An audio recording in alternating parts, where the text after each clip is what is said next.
Hi dear students, నేను మీ RS Reddy sir. అందరికీ కూడా నూతన సంవత్సర శుభాకాంక్షలు. మరి ఈ కొత్త సంవత్సరం ఏదైతే ఉందో ఏమీ మార్పులు జరగవని అంటారు, కానీ ఖచ్చితంగా నిన్ను నువ్వు మార్చుకోగలిగితే అన్ని మంచి మార్పులు వస్తాయి. దీని ప్రకారంగా ఈ యొక్క వీడియోలో నేను ఒకటే నీకు చెప్పదలుచుకున్నానండి. మీ గురువుగా మోసపూరితమైన సమాజంలో మనం ఉన్నాం. ప్రతి ఒక్కడు వెన్నుపోటు పొడిచేవాడే. కొన్ని నా అనుభవాలు కానివ్వండి, ఇప్పుడున్న సొసైటీ ప్రకారంగా కొన్ని సలహాలు ఇస్తాను. అవి మీకు ఖచ్చితంగా ప్రతి ఒక్కరికి కూడా వర్తిస్తాయి. ఈ వీడియో చివరి వరకు చూడండి, ఎట్టి పరిస్థితుల్లో కూడా. ఎందుకంటే మన జీవితంలో వాటి వల్లనే మనం స్ట్రెస్ ఫీల్ అవుతాం. కొన్ని విషయాల వల్లనే మనం ఆత్మన్యూనతికి వెళ్ళిపోయి మనం వెళ్ళిపోయే పరిస్థితి వస్తుంది. ఒత్తిడి, నిద్రలు రాకపోవడం, ఇవన్నీ కూడా జరుగుతుంటాయి. సో వీటిని మీరు సవరించుకుంటే, కొంచెం జాగ్రత్తలు తీసుకుంటే అద్భుతంగా ఈ సంవత్సరం నుంచి లైఫ్ మొత్తం కూడా బాగుంటుంది అని నేను అనుకుంటున్నాను. సో ఈ వీడియో మాత్రం ఖచ్చితంగా ప్రతి మన విద్యార్థి చూడండి. ఇంకా అదేవిధంగా జాబ్ క్యాలెండర్ జనవరి 12 నిన్న నుంచి విపరీతమైన కాల్స్ అండి. స్టేటస్లు కూడా చాలామంది పెడుతున్నారు. నేను ఒకటే అన్నా, నాకైతే ఇన్ఫర్మేషన్ లేదు. ఇంకోటి, ఈ కొత్త సంవత్సరం కూడా నేను తీసుకున్న నా నిర్ణయం ఏంటంటే, నా స్టూడెంట్స్కి ఇక్కడ నుంచి నేను కేవలం నా నుంచి ఏం కోరుకుంటున్నారో ఆ గైడెన్స్, మెంటర్షిప్, మంచి క్లాసులు, వాళ్ళకి ఉద్యోగం వచ్చే మార్పులు మాత్రమే నేను తీసుకొస్తాను. సో ఇటువంటి ఏవైతే ఉన్న ఇన్ఫర్మేషన్లు 100% వాస్తవమైనప్పుడు మాత్రం చెప్పి ఏదో అటబోగట్లు నేను చెప్పను. వాస్తవంగా ఇంకోటి ఏంటంటే, మంచికి వెళ్తే చెడు ఎదురయ్యే సొసైటీలో మనం ఉన్నాం. సో ఇక్కడ ప్రతిదీ వక్రీకరణ జరుగుతుంది. అయితే స్టూడెంట్ చాలా మంచివాళ్ళు, కొంతమంది ఫ్యాకల్టీలు, కొంతమంది మనం పడన వాళ్ళు మిగతా వాళ్ళతో ఏదో చిన్న విషయాన్ని కూడా అన్ని గ్రూపుల్లో పెట్టడం, దాన్ని ట్రోల్ చేయించడం, వాళ్ళ యొక్క అల్ప సంతోషాలు. సో వాళ్ళు ఏమి చేయడం ఏం కాదు, కానీ ఇటువంటివన్నీ కూడా మనం తగ్గిస్తూ. అయితే నేనేమంటానంటే, జనవరి 12 జాబ్ క్యాలెండర్ కాదు కదా, జనవరి మంత్లో క్యాలెండర్ ఇస్తామని ప్రభుత్వం ప్రకటించింది. డేట్లతో ఏం పనండి? పోనీ సరే, 2019లో గ్రూప్ 2 నోటిఫికేషన్ అన్నారు, 23లో ఇచ్చారు. ఎవడో రాయడం మానేశారు? ఎవరు? ప్రతి ఒక్కరు రాశారు కదా. మరి అదేవిధంగా ఏ నోటిఫికేషన్ అని ఎంతకాలమని వెయిట్ చేస్తున్నావు కదా. నీకు అంతిమ ఫలితం వచ్చేదాకా నువ్వు ప్రయాణం చేస్తావు. మరి మధ్యలో నువ్వు చదవాల్సిన సిలబస్ కోసము ఎంత బాగా చదివావు, ఎంత క్లారిటీగా చదివావు, అవన్నీ వదిలేసి దీనికోసం ఎక్కువ ఆలోచించకండి. ఒక పోస్ట్తో ఎండోమెంట్ ఉంటే లక్షల అప్లికేషన్స్ వెళ్ళాయండి. మరి దీన్ని బట్టి నువ్వు ఏం ఆలోచించుకోవాలి? నోటిఫికేషన్ అనేది అందరిది, పరీక్షలు అనేవి అందరివి. నీకు నువ్వు ఎంత సిలబస్ చదివావు, ఈసారి ఎలాగైనా జాబ్ కొట్టాలంటే నన్ను నేను ఎలా సంస్కరించుకోవాలి, ఈ విధంగా నువ్వు ఆలోచించు. నీ సిలబస్ క్లారిటీగా అయిందా లేదా? చాలామంది అంటారు, సార్ నోటిఫికేషన్లు రాకుండా మేము ఏం చదివేస్తాం సార్ అంటారు. నోటిఫికేషన్ వచ్చాక నువ్వు చదివితే నీకు ఉద్యోగం రాదు, ఓకేనా? ఒకవేళ వస్తే అది అబ్నార్మల్, ఏదో రిజర్వేషన్ లేదా ఇంక అబ్నార్మల్ అయిన వాళ్ళకి మాత్రమే. ముందు నుంచి చాలా స్టాండర్డ్గా చదవాలి. సో నోటిఫికేషన్ అనేది అందరికీ సంబంధించిన వాటి కోసం ఎక్కువగా ఆలోచించకండి. దానికోసం కూడా నేను ఎక్కువ చేయను. ఎందుకంటే ఇటువంటి సమాజంలో ఉన్నాం. ఈ వీడియో మరొక వీడియోలో నేను చెప్తాను. ఎందుకంటే అందరూ కొంతమంది ఫ్యాకల్టీ సాయిరామ్ అంట, ఎవరో సాయిరామ్ సార్ అని ఉంటుంది. మనం ఏది పెట్టా సరే కింద వక్రీకరించి ఏదో పెట్టేసి పోస్టులు చేయడాలు. సో ఎందుకంటే మంచి చేసిన వాళ్ళకి కూడా ఇటువంటివన్నీ కల్పించే సొసైటీలో ఉన్నాం కనుక నేను ఇటువంటి గైడెన్స్ వరకు మాత్రం మీకు 100% ఈ సంవత్సరం అందిస్తాను. నేను కూడా అటువంటి మార్పులు చేసుకుంటున్నాను. సరే, మరి ఇప్పుడు ఏంటి సార్, మీరు మాకు ఆ సలహాలు ఏంటో చెప్పండి. ఏమి లేదు సార్, సాధారణంగా ఈరోజున్న సొసైటీ ఎలా ఉందంటే, మీ అందరూ చూడండి, టీవీ ఛానల్లో డిబేట్ల నుంచి ప్రభుత్వం వరకు ప్రతిదీ కూడా ఒకటి ఉపయోగపడేది లేదు. చర్చలు కానివ్వండి, ఈరోజు ఏదైనా చూడండి, సొసైటీ ఏ విధంగా తయారైందంటే మనపై ప్రభావం ఆ విధంగా ఉంది. సో మనిషిలో కూడా అటువంటి మార్పులే జరిగాయి. మనిషి అనేవాడు ఒకప్పుడులాగా నైతిక విలువలతోనో, ఒక మంచిగా ఇతరులకు సహాయం చేసే ఉద్దేశంతోనో సహకారంగానే లేడు. Complete polluted. అతివేగంగా డబ్బులు సంపాదించాలి, మోసం చేయడం. సో ఇటువంటివి ఎక్కువైపోయిన సొసైటీలో ఉన్నాం. బెట్టింగ్లు, ఆ బెట్టింగ్ డబ్బులు రాకపోతే నీకు అడగడం, నువ్వేమో తెలియకంటే ఇచ్చేయడం. సో ఇటువంటిది, లేదా నీ పక్కనే ఉండే వెన్నుపోటు పడడం. మరి ఇవన్నీ మనం చూస్తే ఖచ్చితంగా మనం ఈ సొసైటీలో మనం బతకాలి. మన ఫ్యామిలీ కోసం, నా కోసం నేను బతకాలి. మరి అలాంటప్పుడు నేను ఎలా ఉండాలి? అంతే కదా. సో ఫస్ట్ నుంచి మనం స్టార్ట్ చేద్దాం. జాగ్రత్తగా వినండి. ఫస్ట్, సమయాన్ని వృధా చేయకు. ఉదయాన్నే వేగంగా లేవడం అలవాటు చేసుకో. సో ఫస్ట్ పాయింట్ ఏంటంటే, ఎర్లీ మార్నింగ్ 5 లేదా 4:35 ఖచ్చితంగా లేచి నువ్వు ఖచ్చితంగా రన్నింగ్ ఆర్ వాకింగ్ ఆర్ వీలు కాకపోతే ఏదో చిన్న యోగా లేదా జిమ్, ఏదో ఒక యాక్టివిటీ ఖచ్చితంగా మన శరీరానికి మనం అందించాలండి.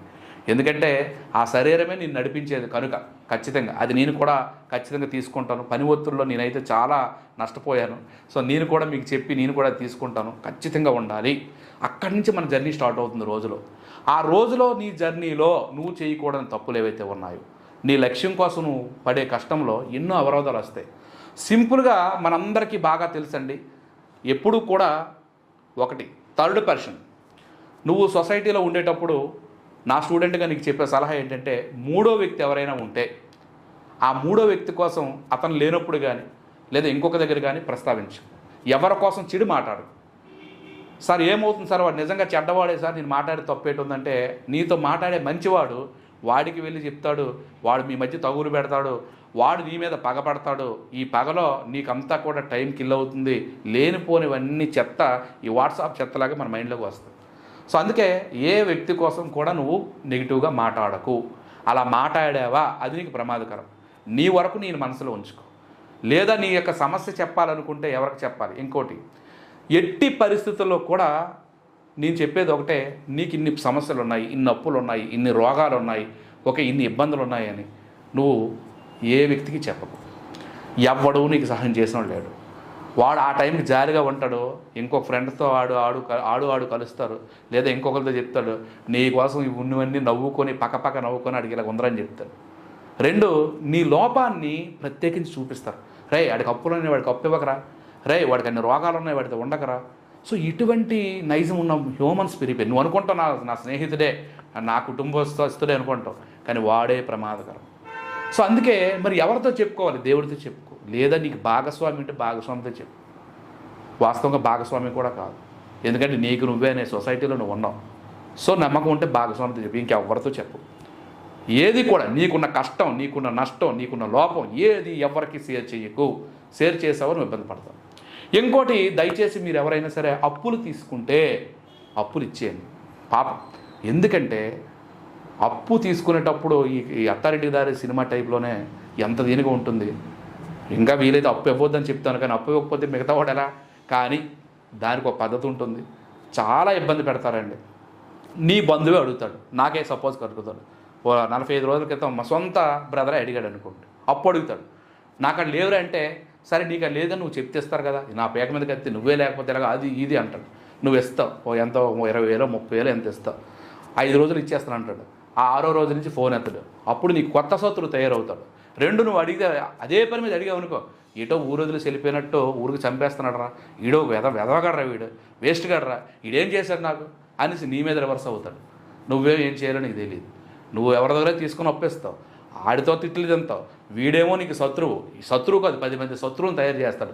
నువ్వు ఇంకా కొంచెం ఏదో ఉద్యోగం చేసి ఉంటే నీకు మొత్తం ఆ గ్రూప్ అందరూ ఉంటారు. ఆ గ్రూప్ అందరూ ఒకటైపోయి నీ మీద పాశుపత అస్త్రాలు సంధిస్తుంటారు. అప్పుడు నీకు నిద్ర పట్టదు. ఇదేంటిది, మంచికి వెళ్తే చెడు అవుతుంది. నాకే కాదు, ప్రతి ఒక్కరికి అటువంటి సమస్యలు ఉంటాయి. అలాగనే మానేస్తామా? మానలేం. బ్లడ్ రిలేషన్లో, కుటుంబ సభ్యులో, బెస్ట్ ఫ్రెండ్స్ అని ఇస్తాం. నీకు మోసం చేసేవాడు అందరం అంటాం, సార్ నాకు మోసం చేసేవాడు అందరూ నేను నమ్మిన వాళ్ళే సార్, నా బెస్ట్ ఫ్రెండ్సే సార్, నా కుటుంబ సభ్యులే సార్. ఎవరో నీకు తెలియనాడు నిన్ను ఎందుకు మోసం చేస్తాడు? నీకు వాడికి పరిచయం లేదు మోసం చేయడు కదా. నమ్మిన వాడే మోసం చేస్తాడు, ఎందుకంటే నువ్వు నమ్మావు కనుక. నీ కుటుంబ సభ్యుడే నీకు మోసం చేస్తాడు, ఎందుకంటే నువ్వు వాడికి పక్కన ఉన్నావు కనుక. నీ స్నేహితుడు నీతో ఉంటాడు కనుక నీకు మోసం చేస్తాడు. ఆ మోసాలను గుర్తించండి. ఎట్టి పరిస్థితుల్లో చిన్న మోసంలో పడ్డావు, బాగా చదువుకుంటున్నావు, ఇటువంటి మోసంలో పడ్డావు, నోటిఫికేషన్ వస్తుంది, ఒకవైపు చదవలేవు, ఒకవైపు ఈ టెన్షన్స్ అవసరం మనకి. సో దయచేసి అప్పులు వీలైతే ఇవ్వద్దు. ఒకవేళ మీరు తీసుకుంటే దయచేసి చెల్లించేయండి. ఇది నా యొక్క విజ్ఞప్తి కూడా. నెక్స్ట్ అదేవిధంగా ఇంకోటి ఏంటంటే, సొసైటీలో నువ్వు ఉండేటప్పుడు ఈరోజు కల్చర్లో భాగంగా మనం చూస్తే ఏమంటారు, వ్యక్తి పూజని తగ్గించుకోండి. పనిచేసే ప్రదేశంలో కానీ, ఫ్రెండ్స్ దగ్గర కానీ ఎప్పుడు కూడా సినిమా వాళ్ళ కోసం, స్పోర్ట్స్ వాళ్ళ కోసం, లేదంటే ఈ యొక్క రాజకీయ నాయకుల కోసం ఇదైపోయి నాకు ఆ జగన్ అంటే ఇష్టం, నువ్వు ఇదంటే ఇష్టం, దాన్ని అంటే చంపేస్తా నరికేస్తా అంటే నువ్వు జైల్లో పోతావు. లేదా నాకు విరాట్ కోహ్లీ ఇష్టం, నీకు రోహిత్ శర్మ ఇష్టం, ఆయన తిడితే ఏంటి ఒప్పుకో, ఇటువంటివి. లేదా మహేష్ బాబు అంటే ఇష్టం, పవన్ కళ్యాణ్ అంటే ఇష్టం, ఇవద్దు. ఈ వ్యక్తిగతం తగ్గించండి. ఈ యొక్క ఎంత అజ్ఞానంతో ఉన్న వాళ్ళు మాత్రమే మరీ ఓవర్గా వెళ్తావు. అభిమానం ఉంచుకో, లోపల ఉంచుకో. నీ అభిమాని హీరో లేకపోతే మంచిగా చేస్తున్నాడు, మంచిగా చెయ్యి, ఆ విధంగా వెళ్ళు. నీ అభిమాన నాయకుడు, వాడి కోసం ఓకే మా అభిమాన నాయకుడు అనుకో, అంతేగాని వ్యక్తిగతంగా దానికోసం ఇతరులతో తగులు పెట్టుకోకు, వాగ్వాదం ఆడు. ఇంకోటి, మూర్ఖులతో వాదన వద్దు. మూర్ఖుడు ఉంటాడు, ఆ మూర్ఖుడికి అజ్ఞానమే ఉంటుంది, సగం జ్ఞానం, అసలు జ్ఞానమే సరిగా ఉండదు. వాడితో నువ్వు ఎంత వాదించినా సరే వాడు ఏం చెప్తాడంటే ఆ మూర్ఖుడులాగే మాట్లాడతాడు. అందువల్ల మౌనం చాలా ప్రశాంతం. ఏదైనా నేను కూడా చాలా సందర్భంలో వింటాను. ఓకే, ఎవరి అభిప్రాయాలు, రాజ్యాంగం భావ ప్రకటన స్వేచ్ఛ ఇచ్చింది. సో ఎవరు అజ్ఞానం వాళ్ళు. మూర్ఖులతో వాదన వద్దు, ఎన్నో సుభాషితాల్లో మనం వినే ఉంటాం, చిన్నప్పటి నుంచి నేర్చుకుని ఉంటాం. ఎట్టి పరిస్థితుల్లో వద్దు, అది నీ టైం కిల్ చేస్తుంది, నీ ఆరోగ్యాన్ని చెడగొడుతుంది. ఆ మూర్ఖుడు నీతో వాదించలేక వాడు నీ మీద లేనిపోనివన్నీ చేస్తాడు. సరే, సో ఇటువంటి వాదనలు కూడా ఎట్టి పరిస్థితుల్లో పెట్టుకోకు, ఆ విధంగా ముందుకు వెళ్ళకు కూడా. ఓకేనండి. మరి నెక్స్ట్ ఇంకా మీరు చేయాల్సింది ఏంటంటే, నువ్వు ఏ పని చేస్తావో ఆ పనిని సంతృప్తిగా చేయి, సంపూర్ణంగా చేయి, సగం సగం చేయి. ఇప్పుడంతా ఎలా ఉందంటే, మనం ఒక లక్ష్యం పెట్టుకుంటాము, ఆ లక్ష్యాన్ని పూర్తిగా నెరవేర్చాం. ఆ లక్ష్యం నెరవేర్చే మార్గంలో వచ్చే సమస్యలకు భయపడిపోతూ ఉంటాం. సో అందుకే ఏ కోరుకున్నా బలంగా ఉండాలి, కసితో పని చేయాలి, చేసే పని పర్ఫెక్ట్గా ఉండాలి. ఎందుకు చేయలేవు? నువ్వు అనుకుంటూ ఒక టైం పెట్టుకో, ఏ తప్పులు ఉన్నాయో ఆ లోపాలను చూసుకో, దాన్ని సక్రమంగా చేయడానికి ప్రయత్నించు. ఏ పనైనా సరే సక్రమంగా చేస్తే 100% నీకు విజయం వస్తుంది. ఈ సొసైటీలో నువ్వు ఒక గొప్ప వ్యక్తిగా పూజించబడాలన్నా, నీకోసం గొప్పగా వెళ్ళాలన్నా, ఎందుకు నీలో నువ్వు మాట్లాడుకోవాలి కదా. ఓకే, నేను ఇది సాధించాను అనే ఫీలింగ్ నీకు రావాలి కదా. సో మనతో మనం అంత దీనిగా ఉండాలన్నా నువ్వు ఖచ్చితంగా అనుకున్నది సాధించాలి. దానికి ఏంటి ప్రాబ్లం? సో ఖచ్చితంగా నమ్మకంగా నువ్వు బలంగా కరెక్ట్గా నువ్వు చేస్తే అది ఈజీగా సాధిస్తావు.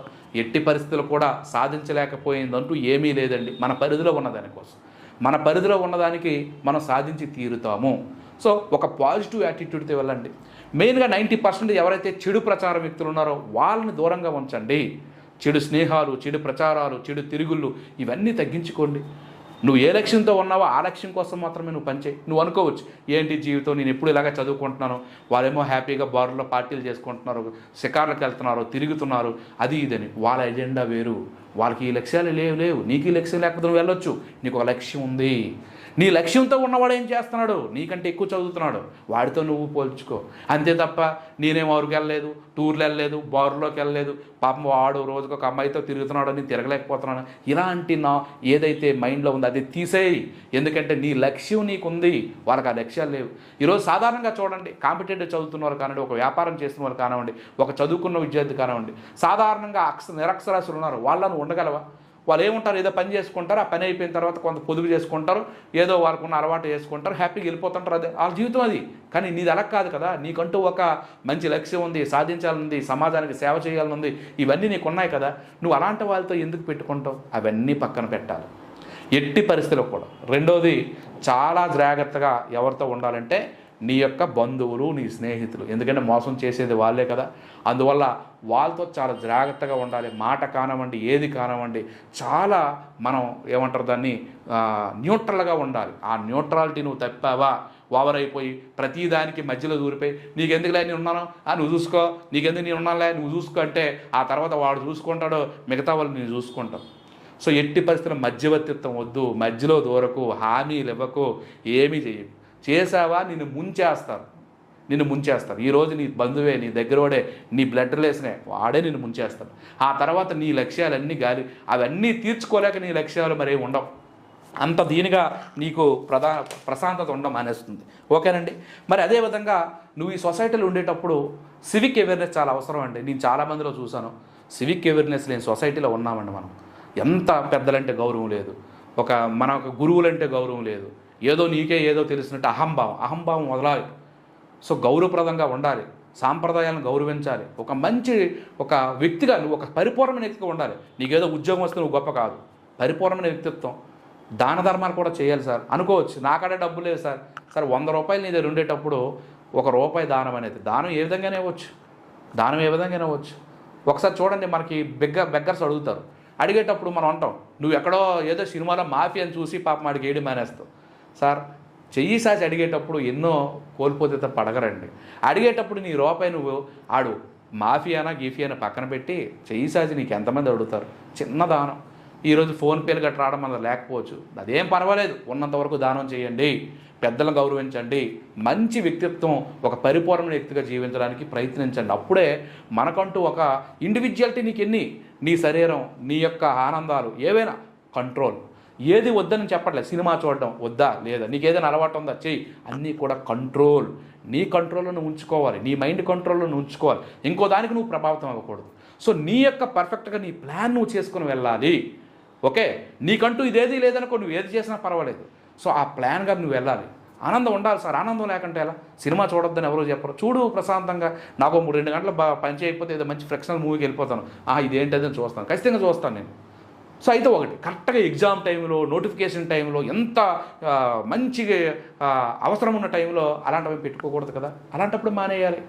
ఆ విధంగా నువ్వు ముందుకు వెళ్ళు. Okay sir. మరి అదేవిధంగా ఇంకా కొన్ని రాసుకుని మరి వచ్చాను సార్. ఎందుకంటే ఇలాంటివి చెప్పేటప్పుడు అవుట్ ఆఫ్ వెళ్ళకూడదు కనుక. గుడ్డిగా నమ్మద్దు సార్. నేను చాలామందిని గుడ్డిగా నమ్మాను. మనం ఎవరైనా చెప్తే వెంటనే నమ్మిస్తుంటాం. అలా గుడ్డిగా నమ్మితే వాడు నేను గుడ్డని చేసేస్తాడు. వాస్తవంగా మనం అనుకుంటాం. మరి సొసైటీలో ఎవరిని నమ్మకపోతే ఎలా? అదే నమ్ముతాం. కానీ కొంచెం ఆలోచించి నమ్మండి. ఎందుకంటే నేను 2023 నవంబర్లో ఒక 2 వ్యక్తులు, ఆ 2 వ్యక్తులు 1,35,000 రూపాయలు నా దగ్గర స్కామ్ చేశారు. చాలా నమ్మకంగా ఉండి, అది 2 స్టూడెంట్స్. కానీ ఇలా నమ్మి మరి నమ్మకపోతే ఎలా? నమ్ముతాం. నమ్మకపోతే సొసైటీ అవ్వదు. కానీ చాలా జాగ్రత్తగా ఉండండి. గుడ్డిగా మాత్రం ఎట్టి పరిస్థితుల్లో కూడా ఎవరిని కూడా మీరు నమ్మద్దు. ఓకే, ఆ విషయం మీరు చూసుకోండి. ఓకేనండి. మరి అదేవిధంగా సో ఇవన్నీ కూడా మాడిఫై చేసుకోండి. ఇటువంటి రెజల్యూషన్స్ ఏవైతే ఉన్నాయో, పరిపూర్ణ వ్యక్తిగా మనం ఉండాలంటే ముందుగా నీ టైం నువ్వు చేసుకొని మంచి లక్ష్యంతో నీ పని నువ్వు చేసుకో. నువ్వు చదువుతున్నావు కనుక నీ రీడింగ్ రూమ్లోనో నీ పక్కనో ఎవరైతే నీకు వ్యతిరేకమైన ధోరణులు ఉన్నారో, ఎవరైతే టైం కిల్ చేస్తారో అవాయిడ్ చేయి. టైం ప్లానింగ్ చేసుకో. మార్నింగ్ లేస్తావు, రాత్రి పడుకునే వరకు కూడా ఒక టైం షెడ్యూల్ పెట్టుకో. ఓకే, నువ్వు ఎట్టి పరిస్థితుల్లో మైండ్లో నెగిటివ్ థింకింగ్స్ రాకుండా చూసుకో.